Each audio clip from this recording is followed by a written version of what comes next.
E aí, meu povo? Gente do céu, como eu tô feliz. Faz um tempo já que eu quero voltar pro YouTube, na real, sempre falo isso. A minha meta é conseguir manter com frequência os conteúdos aqui, mas eu queria falar hoje, né? Vocês já sabem pelo título do vídeo, sobre a polêmica lei da misoginia. Essa lei que é tão subjetiva e a gente vai falar um pouco mais sobre ela, mas eu queria dar uma introdução e falar com vocês um pouco sobre como a esquerda trabalha, né?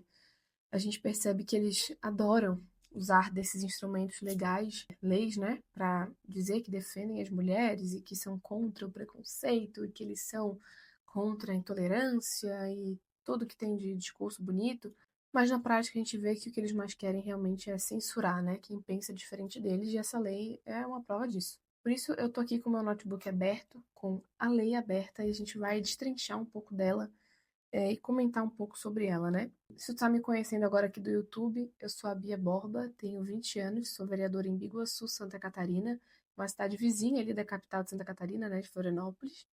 E me elegi aos 19, fui assessora parlamentar da deputada na Campanhola, a mais votada da história aqui de Santa Catarina. Então, eu faço administração pública também. Mexer com leis sempre falo que eu gostei, por mais que seja um pouco complicado, mas quando comecei a trabalhar com a deputada foi algo que eu gostei muito. Trabalhei na CCJ com ela, montei os relatórios de votação dela, já montei projeto de lei, então é uma coisa que eu gosto muito. Bom, esse projeto de lei, ele é o 896 de 2023. E ele basicamente altera a lei do racismo, né, de combate aí ao racismo, criminalizando o racismo, e ele adiciona a misoginia. E aí é onde começa o problema. Aqui no projeto fala assim: artigo 1º. Serão punidos, na forma dessa lei, os crimes resultantes de discriminação ou preconceito de raça, cor, etnia, religião ou procedência nacional ou praticados em razão de misoginia. Aí é onde o projeto tenta explicar o que é misoginia, que é no artigo 20, que fala assim: praticar, induzir ou incitar discriminação ou preconceito de raça, cor, etnia, religião, procedência nacional ou misoginia. Na justificativa do projeto, fala que misoginia é o sentimento de ódio, repulsa ou aversão às mulheres, uma forma extrema e repugnante de machismo que deprecia as mulheres e tudo que é considerado feminino, podendo. Tá, considerado feminino, mas para elas não existe feminino, né? Porque se é uma construção social, então nem existe feminino, porque elas não sabem nem definir o que é mulher. E aí, alguma feminista explica? E por isso eu queria trazer alguns pontos para a gente pensar um pouco relacionado a essa lei. O primeiro ponto é a subjetividade dessa lei. Vou dar um exemplo. Eu sou vereadora na minha Câmara de 15 vereadores, 15, 14 são homens. Ou seja, eu sou a única mulher dessa legislatura, sou a única mulher dentro da Câmara, e aí que vem a subjetividade. Vou dar um exemplo para vocês. Eu estou ali dentro da Câmara, tá tendo alguma discussão, algum projeto, e aquilo começa a ficar um ambiente caloroso, começam os vereadores a se exaltar, e aí eu estou debatendo com o vereador, e algum vereador vai lá e fala para mim assim: ah, porque nem era para tu estar aqui, era para tu estar em casa lavando louça, era para tu estar criando filho, era para tu, sei lá, tá de TPM. Inclusive foi o próprio argumento que a relatora do projeto, né, a senadora Soraya Trenic, falou, deu um exemplo como esse, né, tá de TPM, vai lavar louça, não sei o quê. Isso pode ofender e muito uma mulher. Ela pode se sentir totalmente, totalmente ofendida. Mas para outras, como pode ser para mim, vai relevar aquilo, vai rir, vai, sabe, deixar para lá e é isso. Então imagine que nessa situação tem um vereador que vai lá e me ofenda, dizendo que nem era pra eu estar ali, era pra eu estar lavando louça. Cara, eu vou dar risada e vou seguir minha vida. Mas para outra mulher, aquilo pode ser a maior ofensa da vida dela. E aí que entra o ponto da subjetividade do projeto. Quem vai julgar se é misoginia ou não? A gente sabe que isso vai ficar na mão da mulher decidir se é misoginia ou não. Porque isso acaba se tornando um crime que é um crime de percepção individual. Não fica explícito na lei. Então abre margem para muitas decisões inconsistentes, para muitas mentiras. Mulheres vão poder usar isso contra homens, contra, por exemplo, situações falsas que aconteceram, acusações falsas. A gente viu o caso do Neymar agora, que falou que o árbitro acordou de Chico, algo assim, e o pessoal cancelou ele internacionalmente por conta disso. Um outro ponto que acarreta junto com a subjetividade é a insegurança jurídica. Vocês têm noção do perigo que é um projeto como esse, do perigo que é a gente aprovar leis que aparentemente não são nada demais, mas que afetam diretamente em tudo na sociedade, inclusive no mercado de trabalho das mulheres. Que empresário que não vai ficar com medo de contratar uma mulher e a mulher simplesmente acusar o cara de misoginia, porque no meio de uma reunião ele interrompeu ela e disse que ele precisava continuar e cortou a fala da mulher. Gente, eu tô na política, eu sei que é um ambiente um pouco mais difícil para as mulheres. E não é questão de ser feminista ou não ser feminista, é questão de realidade. É um ambiente um pouco mais difícil. Na minha realidade hoje, os vereadores me respeitam muito, mas eu acredito que isso seja muito por conta da minha postura. Porém, eu entendo que se eu não me posicionar, eles vão me atravessar, vão passar por cima, isso é óbvio. Isso é a realidade, entende? Agora, outra coisa é tu querer dizer que tudo que um homem faz contigo é misoginia. A esquerda vai usar isso pra quê? Pra censura. Humor, crítica social, qualquer coisa vai virar ofensa, vai virar misoginia, vai virar preconceito. E um ponto muito importante é que eles querem criminalizar o ódio, né? Só que, gente, ódio não é crime nenhum. A partir do momento que tu comete uma ação a partir de algo da tua cabeça, aí tá, beleza, é um crime, né? Tu matar alguém, porque você sentiu o ódio da pessoa, isso sim é um crime. Agora, eles não podem querer criminalizar um pensamento de uma pessoa ou uma fala, sem contar a instrumentalização política que essa galera vai usar. Então, assim, a gente tem falas do próprio Lula que fala sobre as mulheres de greu duro do partido, do PT, que falava que, quer bater em mulher, vai bater em outro lugar, mas não dentro de casa. Tinha um dado que mostrava que os homens, quando voltavam do jogo de futebol, eram mais propícios a bater na mulher. Aí o Lula fala assim, como é que ele diz? Se o cara é corintiano, até tudo bem.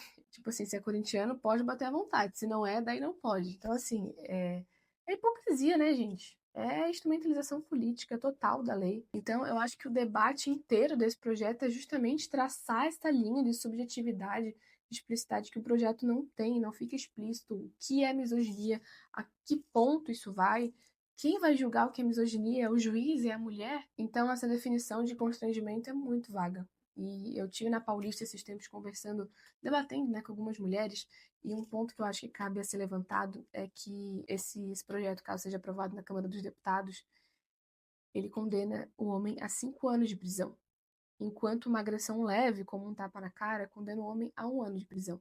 Eu fiz essa comparação, eu perguntei para alguns homens, né, para algumas mulheres, perdão, feministas assim, do MST e tal, que estavam na Paulista, se elas achavam certo uma palavra valer mais que um tapa na cara, se elas achavam certo que um homem tinha que ser preso por 5 anos por conta de uma ofensa, enquanto um tapa na cara, uma agressão física numa mulher, ele era condenado a 1 ano apenas de prisão. E muitas delas, na verdade todas, tiveram a pachorra de dizer que sim, que achavam certo, porque assim iam acabar de uma vez por todas com o preconceito e com a fala dos homens, porque tudo se inicia numa fala. Porque no relacionamento tóxico é numa fala que tudo se inicia. E beleza, pode até ser, né? A pessoa tem que perceber no início, já a partir das falas da pessoa, as red flags, como se diz hoje em dia. Porém, fica muito clara a hipocrisia. Em que mundo um homem te bater, dar um tapa na sua cara, mulher, você no relacionamento, um homem bater na sua cara. Ai, meu Deus, é menos pior do que uma agressão verbal, né? Entrando nos termos feministas, assim, do que uma ofensa, sabe? Gente, é bizarro. E aí a gente percebe a lavagem cerebral que a esquerda faz, principalmente com as mulheres. Porque todas literalmente concordaram que era certo que uma ofensa prendesse uma pessoa por 5 anos e um tapa na cara apenas um. E elas falam assim, né? Ai, mas qual a alternativa, então, para acabar com tudo isso? Para acabar com o feminicídio, com a morte das mulheres, com a agressão, com tudo isso, não sei o que, nanana. A direita sempre disse, sempre deixou claro. Armas. Tem diversos vídeos, assim, americanos que eu já vi de tentativas de assalto, de roubo, algo assim, em alguma área mais, não sei se periférica, mas enfim, um lugar perigoso. Que o cara vai tentar, ameaça, assim, de estupro, algo assim, a mulher vai levar lá para um canto e a mulher na hora já saca a arma e o cara na hora já foge. No próprio Brasil já aconteceu algumas vezes, mas com policiais que não estavam no seu horário de serviço, né? Eu já vi alguns vídeos assim. E é isso, gente. Não tem. Só que aí me pergunta se essas feministas vão lutar para ter o porte de arma. Não vão. E aí vão ficar dependentes do quê? Do Estado, que majoritariamente é composto por quê? Por homens. Elas falam o quê? Que são opressores. Então tu entende que é um círculo assim que uma coisa vai levando a outra. Porque as mulheres estão passando, estão sendo mortas, tá? E como a gente vai proteger elas? Por leis que falam que se o homem ofender a mulher, ele tem que ser preso. Piada, né? Não, se o único jeito de uma mulher realmente se defender é realmente estando armada. É uma mulher poder ter o direito de se defender. É o único jeito, porque biologicamente as mulheres são mais fracas que os homens, isso é óbvio, é biologia. Mas não, elas não vão querer fazer isso, porque elas preferem depender do Estado, que majoritariamente composto por homens.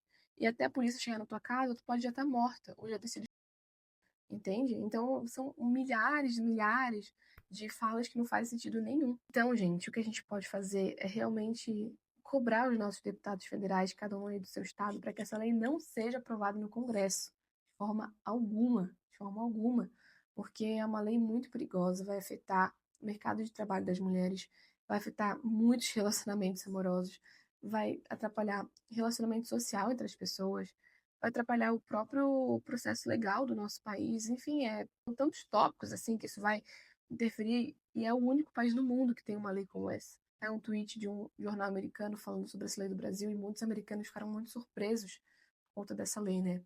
Então, é algo realmente muito perigoso, mais sério até do que a gente imagina. Vai interferir em muitas áreas, né? A gente possa estar cobrando os nossos deputados para que essa lei não seja aprovada. No livro A Hidra Feminista, da Ana Campanholo, ela fala muito sobre isso, como a esquerda, como o movimento feminista, usa, né, dessas áreas da sociedade, da mídia, das leis, das universidades, da política da cultura, diversas áreas, para conseguir criar instrumentos legais que na prática não chegam a lugar nenhum.